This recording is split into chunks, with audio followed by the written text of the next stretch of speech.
Now trigonometry, signs of trigonometrical ratios in quadrants. For that, first we will see about the quadrants.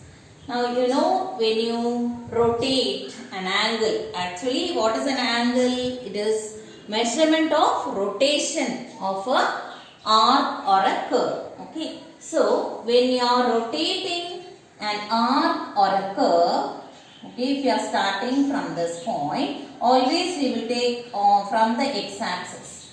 Whenever you measure an angle, the initial side will be x-axis. From x-axis only we will start. It can be in the anti-clockwise direction or in the clockwise direction. Anti-clockwise direction means the angles will be positive. Clockwise direction means angles will be negative. Thus you know. And you know the angle measurement for one full rotation is 360 degree. Actually this 360 degree, how they took it was, you know the earth will be rotating around the sun. And we get in a year 364 days. That 4 they removed and they took it as 360. So like that they took it as 360 degrees for one complete rotation. That we are dividing into 4 parts because we have 4 quadrants. This you know actually first quadrant, second quadrant, third quadrant and fourth quadrant. This is a basic thing. Okay, in graph.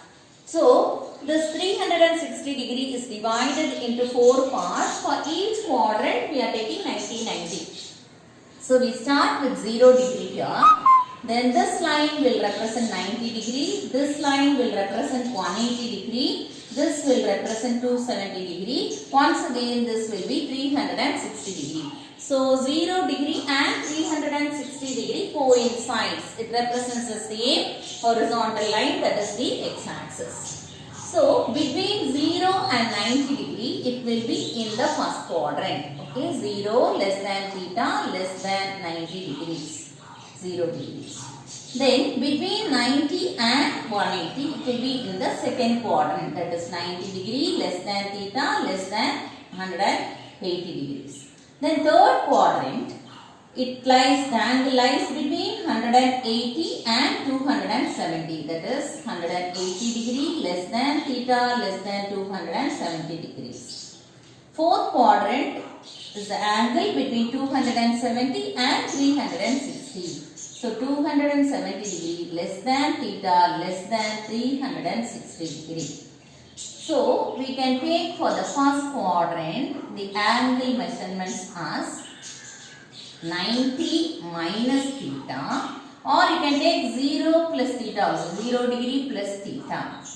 Okay, 0 starts from here. Theta we take always as an acute angle. So 0 degree plus theta also will be, that is 30 degree, 60 degree, 45 degree. Okay, that can be written as 0 plus 30. So simply we are taking, but no need of taking that. Anyhow, to show that this is 0, 0 plus some quantity will be in the first quadrant. And 90 minus, that will be in the first quadrant. So first quadrant has the values 90 minus theta.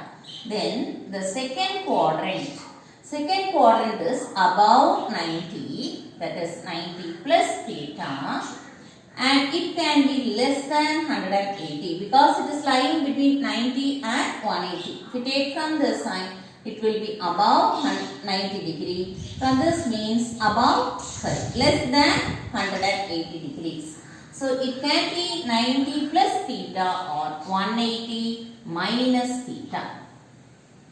Same way, third quadrant will be, it is above 180 degree or less than 270 degree. So it will be 180 degree plus theta and 270 degree minus theta. This will be in the third quadrant. Now fourth quadrant, it will be above 270 degree and less than 360 degree. So 270 degree plus theta or 360 degree minus theta. Okay. So these are the values for the corresponding quadrants. Okay. So this you should know. The first quadrant 90 minus theta. For the second quadrant, it will be 90 plus theta or 180 minus theta. Third quadrant is 180 plus theta, 270 minus theta. And the fourth quadrant can be 270 plus theta or 360 theta. If it goes above 360 plus theta will go to the first quadrant. So 360 plus theta also will be in the first quadrant. Okay. Now we will see some trigonometrical ratios for a unit circle. Now you consider an unit circle. Unit circle means radius will be 1 unit. Now I have taken a point P of x comma y on this unit circle. Okay. Now this OP makes an angle theta with x axis. Drop the perpendicular from P to the x axis, name it as L. Okay. Now P of x comma y means this distance will be x and this will be y. I think you can understand this. See in the graph. Now 0, 1, 2 like that it goes on. Here it is 1, 2 like that. Now if I am taking this as a point 1, 2, this is a point P. Now which means this distance is 1 means this also will be 1 and this will be 2. Same way now I have taken, you don't think of the circle. Here is a point in the graph P of x comma y. So when I take the perpendiculars, okay, it will be like this. Now this will be x and this also will be x.